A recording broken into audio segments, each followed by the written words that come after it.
جس کرسی کے آگے سجدہ کرنے کے لیے تختی لگی ہوتی ہے مساجد میں، اس پر سجدہ کرنا کیسا ہے، درست ہے یا نہیں؟ کرسی کے بارے میں ایک اصول یاد رکھیں کہ اگر وہ جو تختی لگی ہے وہ 9 انچ یا اس سے زیادہ اوپر ہے، تقریباً 1 بالش 9 انچ بنتا ہے، تو 1 بالش یا اس سے زیادہ اوپر ہے تو پھر تختی پر سجدہ کرنے سے سجدہ ادا نہیں ہوگا. یعنی اگر آپ نیچے زیادہ جھک سکتے ہیں، ایک آدمی ہے جو کرسی پر بیٹھ کر سجدہ میں زیادہ جھک سکتا ہے اور تختی 1 بالش سے بھی اوپر ہے، تو وہ اس لیے زیادہ نہیں جھکتا کہ وہ تختے پر سجدہ کر رہا ہے، تو پھر اس کی نماز نہیں ہوگی کیونکہ اس کو زیادہ جھکنا پڑے گا. اور اگر وہ 9 انچ سے کم ہے، تختہ نیچے ہے، تو پھر وہ اگر تختے پہ سجدہ کرتا ہے تو بھی جائز ہے. یہ تو ایک تختے پہ سجدے کا مسئلہ میں نے بیان کیا. باقی کرسی پہ بیٹھ کے نماز پڑھنا، یہ جو آج کل مسجدوں میں رواج چل نکلا ہے، یہ قابل اصلاح ہے. مسئلہ یہ ہے کہ جو شخص زمین پہ سجدہ کر سکتا ہو پراپر طریقے سے، تو اس کے لیے کرسی پہ بیٹھ کے نماز پڑھنا جائز نہیں ہوگا. آج بہت سارے مریضوں کو دیکھا ہے جو زمین پہ بیٹھ کے سجدہ کر سکتے ہیں لیکن وہ پھر بھی کرسی پہ بیٹھ کے نماز پڑھتے ہیں. تو سنت طریقہ یہی ہے، آپ صلی اللہ علیہ وسلم نے بیماری میں زمین پہ بیٹھ کے نماز پڑھی ہے.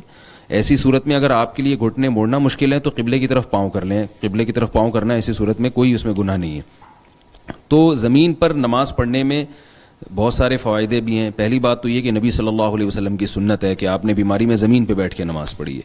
دوسری بات یہ ہے کہ اگر آپ کرسی پہ بیٹھ کے سجدہ کرتے ہیں اور زمین پہ بیٹھ کے سجدہ اگرچہ زمین پہ نہیں کر سکتے، یعنی جھک کے ہی کریں گے، تو بھی زمین پہ بیٹھ کے سجدہ کرنا پھر بھی افضل ہے. اس لیے کہ زمین پہ بیٹھ کے جب آپ سجدہ کریں گے، یعنی جھکنے والا جو اشاروں سے سجدہ ہوتا ہے، تو اس میں آپ کا سر زمین کے زیادہ قریب ہوگا، اس میں تواضع زیادہ ہے. کرسی پہ جب آپ بیٹھ کے اشارے سے سجدہ کریں گے، اس میں تواضع اس نوعیت کی نہیں ہے. تو سجدہ تو نام ہی تواضع کا ہے، تو یہ اس فضیلت سے بھی آپ محروم ہو جائیں گے. تیسری بات یہ ہے کہ کرسیوں کا جس طرح سے ہماری مساجد میں رواج بڑھ رہا ہے، یہ کہیں بہت زیادہ ہو گیا، تو اس میں عیسائیوں سے مشابہت بھی ہے. ان کے عبادت گاہوں میں ڈیسک رکھے ہوتے ہیں. ہماری مسجدیں ہمیشہ سے ایک سادہ چلی آ رہی ہیں، اور میں نے کسی بیان میں لوگوں سے یہ کہا تھا کہ ایسا نہ ہو کہ اتنا کرسیوں کا رواج چل جائے کہ پھر میزیں بھی آنا شروع ہو جائیں تھوڑے دنوں میں، اور پھر اس پر بیٹھ کے چائے اور قہوے چلیں، پتہ ہی نہیں چلے کہ ہوٹل ہے یا مسجد ہے، کیونکہ آہستہ آہستہ برائی آتی ہے. میں نے تو کہا تھا، لیکن رمضان میں یہ دیکھ لیا اپنی آنکھوں سے، ایک مسجد میں اعتکاف والے بیٹھے ہوئے ہیں، تو رش ہے مسجد میں، تو کرسی بھی ہے اور لوگوں نے لا کے پلاسٹک کی جو فولڈنگ میز ہوتی ہے وہ بھی رکھ دی ہے، تو چاروں طرف سے گپ شپ بھی ہو رہی ہے اور میز رکھی ہوئی اور چائے چل رہی ہے. تو میں نے کہا دیکھو ابھی رمضان میں ہو گیا، اب تھوڑا آہستہ آہستہ یہ جس کو باہر ٹھکانا جو لڑکے بیٹھے ہوئے ہوتے ہیں نا گٹر کے ڈھکنوں پر اور گپے لگا رہے ہوتے ہیں، تو ان کو مسجد ایک اچھی جگہ مل جائے گی، یار کرسیاں رکھی ہوئی ہیں چلتے ہیں. تو جو صدیوں سے مسلمانوں کا طریقہ چلا آ رہا ہے اسی کو فالو کرنا چاہیے. ہاں بیچارہ کوئی اتنا معذور ہے کہ زمین پہ بیٹھ ہی نہیں سکتا، تو اس کو پھر یہ ہے کہ وہ یا بیٹھ جاتا ہے، اٹھنا بہت مشکل ہے، بعض گھٹنے کے ایسے مریض ہوتے ہیں، تو ایسی سخت مجبوری میں کرسی کا استعمال کیا جائے. ایک اور نقصان یہ ہے کرسی کے استعمال میں صف نہیں بنتی صحیح. آپ دیکھیں وہ کرسی یعنی پیچھے لے کے جاتے ہیں تو وہ کرسی پیچھے سے نکل جاتی ہے. صف جو بنتی ہے وہ تو ہمارے پاؤں سے بنتی ہے نا، یعنی ہماری ایڑیاں سیدھی ہوتی ہیں، تو کرسی والے جو بیٹھ کے نماز پڑھتے ہیں اس کی تو ایڑی آگے آ رہی ہوتی ہے، تو وہ ایک عجیب سی صورت بن جاتی ہے. تو صف کا بڑا مسئلہ ہے. پھر وہ کوشش یہ کرتے ہیں کہ کرسی والے بالکل کنارے پہ رہیں، وہ صف کے کنارے میں ہوتے ہیں تو درمیان میں جگہ خالی ہو جاتی ہے. تو اس سے پتہ چلتا ہے یہ کرسی اسلام کے مزاج کے خلاف ہے، مسجدوں میں کرسی آنا.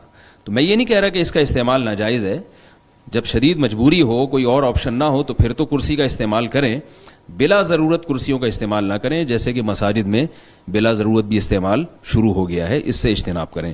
اور ایک آخری بات اس بارے میں یہ ہے کہ بعض لوگ یہ کہتے ہیں کہ ہم سے ٹیک لگائے بغیر نہیں بیٹھا جاتا. بعض ضعیف حضرات ایسے ہوتے ہیں تو وہ کہتے ہیں ہمارے لیے کرسی ضروری ہے، ہم بیٹھ نہیں سکتے. تو بھائی ایسی کرسیاں بھی آ رہی ہیں بغیر پائے کی جو زمین پہ رکھی جاتی ہیں اور اس میں ٹیک کی جگہ بھی ہوتی ہے، تو وہ رکھ لیں. یعنی فولڈنگ چیئر آتی ہیں لیکن اس کے پائے نہیں ہوتے، تو وہ زمین پہ رکھے جائیں. آپ نے دیکھا ہوگا حرم میں لوگ اپنے ساتھ لے کے گھوم رہے ہوتے ہیں، تو اس میں آپ ٹیک بھی لگا سکتے ہیں اور وہ زمین پہ بھی ہوتی ہے. تو اس سے یہ جو ہے نا جو مشکل ہے اس میں اس طرح سے آسانی پیدا کی جا سکتی ہے. مفتی طارق مسعود صاحب، محمد ہادی سعید صاحب کا سوال ہے، میں کچھ دن بعد نارتھ امریکہ سے پاکستان کے لیے سفر کروں گا. فلائٹ تقریباً 27 گھنٹے سے زیادہ کی ہوگی. دوران سفر جہاز میں وضو کرنے کی کوئی صورت نہیں ہوتی. جتنی نمازیں قضا ہوں گی ان کی ادائیگی کا بہترین طریقہ بتا دیجیے. بسم اللہ الرحمن الرحیم. پہلی بات تو یہ ہے کہ نماز سفر ہو یا حضر ہو کسی صورت میں معاف نہیں ہے. اللہ تعالیٰ نے سفر میں نمازوں میں قصر اس لیے کر دی تاکہ چھوڑنے کی نوبت نہ آئے. تو پہلی کوشش تو یہ کریں کہ حتی الامکان یعنی جیسے ایئرپورٹ پہ انسان وضو کر لیتا ہے اور وہ کچھ ٹائم تک وضو چل جاتا ہے اس کا اہتمام ہو. دوسری بات یہ جو لوگ کہتے ہیں کہ جہاز میں وضو کا انتظام نہیں ہوتا, یہ بھی میرے کم از کم مشاہدے کے خلاف ہے. جہاز میں یوں تو کہا جا سکتا ہے کہ شاید وضو کی اجازت نہیں ہوتی, واش روم کی اجازت ہوتی ہے لیکن آپ وہاں وضو کر سکتے ہیں, تو اس کے لیے ذرا تکلیف اٹھانی پڑتی ہے لیکن وضو ہو جاتا ہے. تو میرا اپنا ذاتی تجربہ بھی ہے کہ تھوڑی سی انسان ہمت کرے تو وضو کی جگہ, کیونکہ پانی کا انتظام تو ہوگا, ظاہر ہے 27 گھنٹے کی فلائٹ ہے تو ایسا ہو نہیں سکتا کہ واش روم میں پانی نہ ہو, اور جب پانی ہے تو آپ تھوڑا سا کسی طریقے سے تکلف کر کے وضو کر سکتے ہیں. تو یہ بھی یعنی ایسا کرنا پڑے گا ان کو. تیسری بات یہ ہے کہ اگر یہ سمجھتے ہیں کہ ایک وضو سے 2 نمازیں اکٹھی پڑھ سکتے ہیں تو شافی مذہب پر ایسی مجبوری میں عمل کیا جا سکتا ہے کہ ظہر عصر کو ملا دیا جائے اور مغرب عشاء کو ملا دیا جائے. تو اس کی بھی گنجائش ہے سفر میں, جب سخت مجبوری ہو. عام حالات میں تو اجازت نہیں ہے, لیکن جیسے مجبوری ہے کہ نماز قضائی ہو جائے گی اور وضو پانی نہیں ملنے کی وجہ سے یا دوبارہ وہ وضو نہیں کرنے دیں گے, تو ایسی سخت مجبوری میں شافی فقہ کو فالو کیا جا سکتا ہے, 2 نمازیں اکٹھی پڑھ لی جائیں. یہ بھی اگر ممکن نہیں ہے اور اتنا بھی وضو کا پانی نہیں ہے تو ظاہر جہاز میں تیمم کی تو جگہ نہیں ہوتی, کوئی مٹی گرد غبار اتنا نہیں ہوتا, تو ایسے شخص کو فاقد الطہورین کہا جاتا ہے, یعنی جس کے پاس نہ پانی ہے اور نہ تیمم کا کوئی انتظام ہے. تو پھر فقہا کہتے ہیں کہ اس کو نماز کی شکل بنانی پڑے گی, وہ نماز نہیں ہوگی لیکن ایسا یعنی نماز کے وقت پہ اس کو صورتاً نماز قائم کرنی پڑے گی. اس کی فقہا مثال دیتے ہیں جیسے جو پہلے سے یعنی جس کی پیدائشی سر پہ بال نہ ہو, گنجا ہو, تو جب وہ احرام سے باہر نکلے گا تو وہ سر پہ اس طرح پھیرے گا, حالانکہ بال تو ہے نہیں اس کے سر پہ. تو ایک صورت یعنی وہ اختیار کرے گا جو احرام سے نکلنے والوں کی ہوتی ہے. تو نماز چونکہ بہت اہم فریضہ ہے, تو جب نہ اس کے پاس وضو کا پانی ہے اور نہ تیمم ہے تو نماز تو ہو نہیں سکتی, کیونکہ اس طہارت کے بغیر نماز نہیں ہے. لیکن نماز کی صورت اس کو اختیار کرنی پڑے گی, تو وہ اشارے سے نماز پڑھے. یعنی نماز پڑھنے کا مطلب یہ ہے کہ وہ ہوگی تو نہیں نماز, لیکن وہ شکل ایسی اختیار کرے جیسے نمازی ایسے موقع پہ کرتے ہیں, اور پھر بعد میں اس نماز کو لوٹائے بھی گھر آ کر. لوٹانے کا تو وہی طریقہ ہے کہ سفر میں جو نماز قضا ہوتی ہے وہ 2 رکعتیں کر کے پڑھی جاتی ہیں قصر, اور جو نمازیں حضر میں قضا ہوتی ہیں وہ پوری پڑھی جاتی ہیں. ٹھیک, بہت شکریہ مصعب. ملتان سے نادیہ صاحبہ کا سوال ہے جی کہ میکے اور سسرال میں نماز قصر پڑھیں گے یا پوری پڑھیں؟ دیکھیں, عورت کا جو گھر ہے نا شادی کے بعد وہ اس کے شوہر کا گھر ہوتا ہے, تو میکہ یا سسرال تو اسی کا اپنا گھر ہے عورت کا, اگر وہ شوہر کے ساتھ رہتی ہے وہاں.